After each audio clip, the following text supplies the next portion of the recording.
Halo, di video kali ini kita akan mencoba untuk menjelaskan spesifikasi dari prosesor. Jadi kalau kalian lagi coba rakit komputer, terus kalian lagi cari prosesor, nah dalam memilih prosesor kalian kan harus tahu spesifikasinya gitu ya. Memang biasanya prosesor itu kalau di AMD gitu misalnya dia ada Ryzen 3, 5, 7 gitu, atau di Intel ada i3, i5, i7. Tapi pada dasarnya kita kan harus lihat apa sih di balik kap mesinnya dari si prosesor tersebut gitu. Makanya kita harus lihat spesifikasinya. Contoh misalnya ini kalau kita lihat di Intel i5 ini ya, di i5 10300H itu kita lihat ini performasinya itu ada core-nya dia ada 4, base frekuensinya itu 2,5 GHz, terus ada cache-nya itu 8 MB, terus ada TDP-nya itu 45 watt gitu. Begitu juga kalau misalnya kita lihat punyanya AMD, misalnya kita lihat AMD 5 di sini.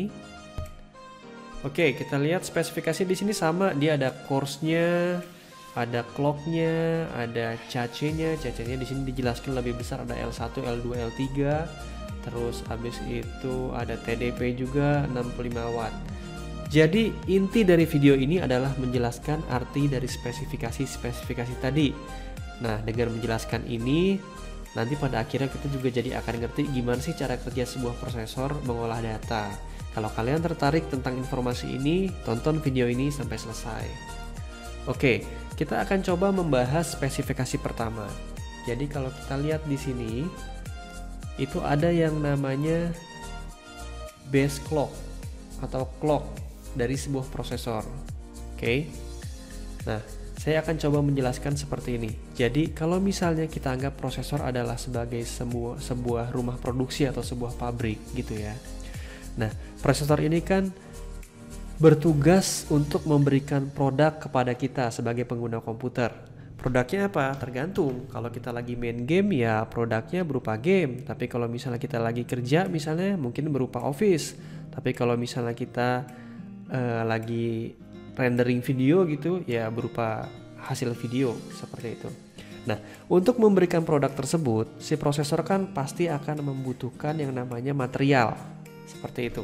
Nah, material ini itu diambil dari sebuah tempat yang cukup besar.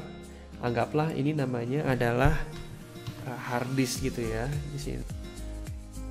Oke, jadi ini namanya hard disk. Material dikirim dari hard disk ke arah prosesor untuk kemudian sama prosesor dirubah atau diolah menjadi produk yang kita minta. Materialnya apa yang diminta tergantung kita minta produknya apa. Kalau kita terus tadi kita kembali lagi membahas tentang yang namanya clock. Oke, kita perbesar di si prosesor ini. Jadi bisa kita bilang di dalam sebuah prosesor itu pasti ada yang namanya pekerja.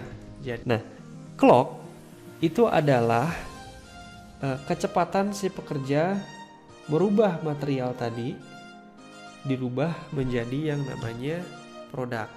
Jadi kalau misalnya kita lihat tadi ya di sini kita lihat clocknya itu adalah 3,4 GHz. Berarti itu adalah kecepatan si pekerja ini, dia bisa mengolah 3,4 GB data dalam 1 detik.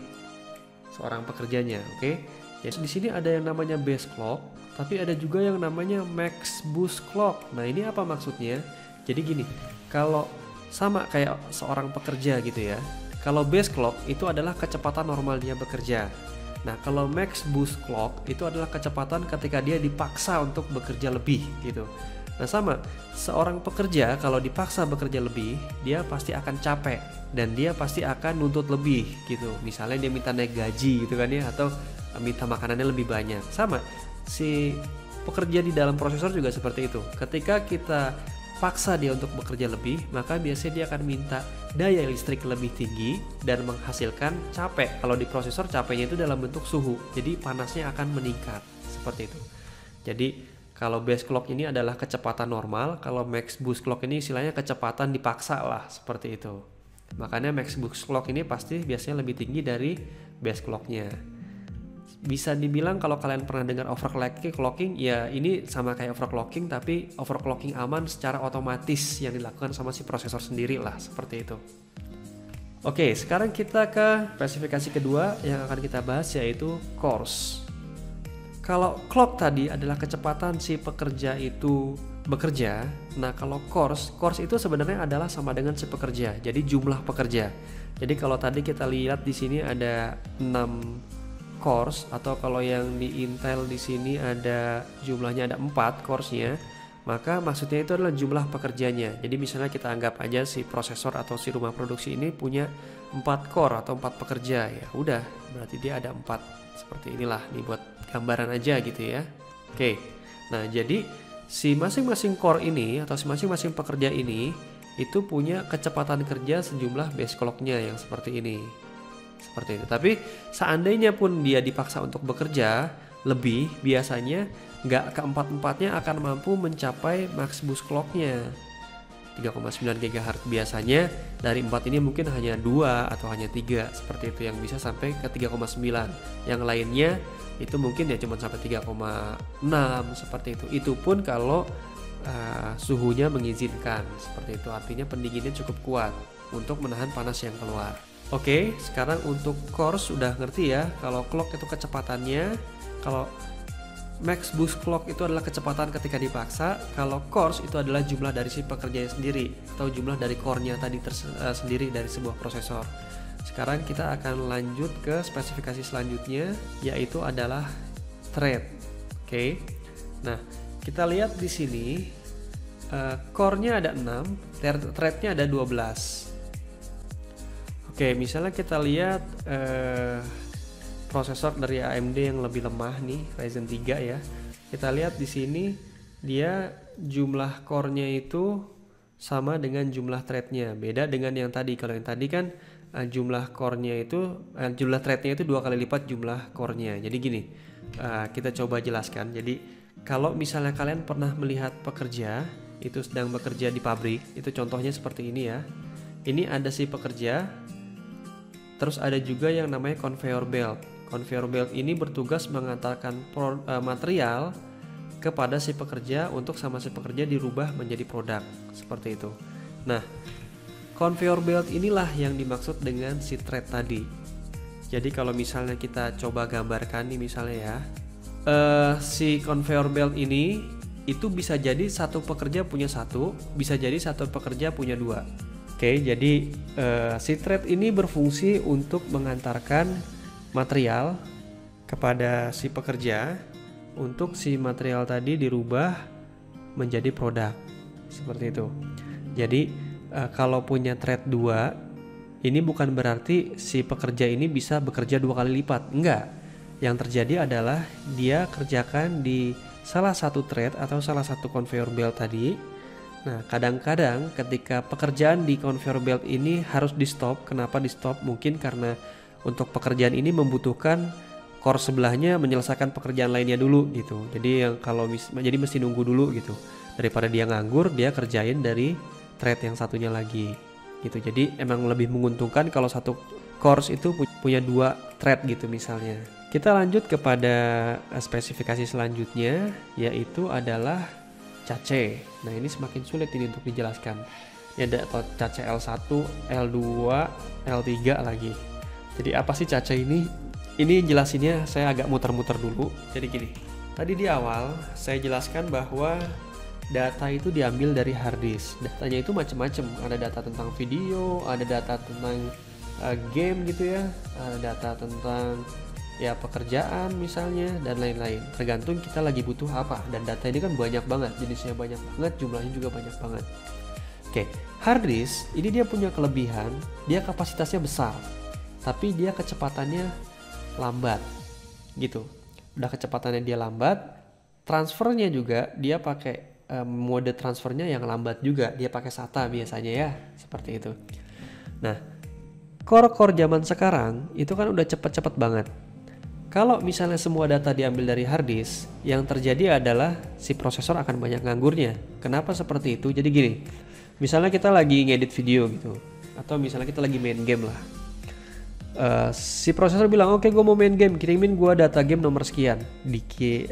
Bilang seperti itulah si prosesor kepada hard disk. Maka hard disk nyiapin datanya, kemudian dia kirim. Oke. Selama pengiriman prosesor nganggur karena masih nunggu kan, ini kan lama nih jalannya. Oke, datanya datang, dia produksi, dia proses, jadi produk, ya kan. Si prosesor bilang lagi, oke kirimin gue data kedua.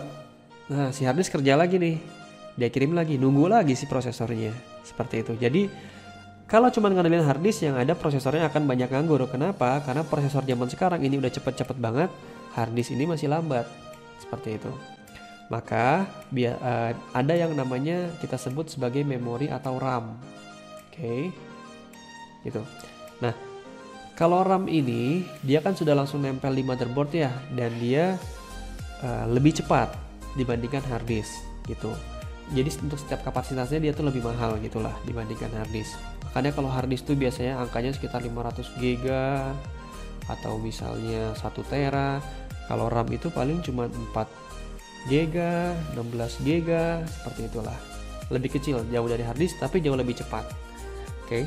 Jadi yang terjadi adalah komputer mencoba untuk menebak data apa aja sih yang bakal dibutuhin sama prosesor, dan data-data tersebut sebesar jumlah memori ini dikopikan dari harddisk ke memori, sehingga ketika prosesor minta data dia nggak minta ke harddisk tapi dia mintanya ke memori yang lebih cepat. Dikirimlah data dari memori ke prosesor, seperti itu. Tapi ternyata prosesor zaman sekarang tuh udah cepet banget, sehingga memori kecepatannya nggak lagi bisa nyaingin kecepatan si prosesor. Yang ada prosesor masih nganggur-nganggur juga. Dari sinilah maka ada yang namanya cache. Jadi cache itu sebenarnya memori juga, cuman dia lebih cepat dari RAM dan dia posisinya adanya di dalam prosesor. Jadi dia di dalam board prosesor itu. Jadi kalau kita lihat prosesor itu kotak kecil seperti itu ya, nah di dalam situ tuh sudah ada memorinya, namanya cache. Oke. Nah cache itu ada cache L3, ada cache L2, ada cache L1, seperti itu. Oke. Nah ini seperti apa maksudnya? Jadi sama. Oke.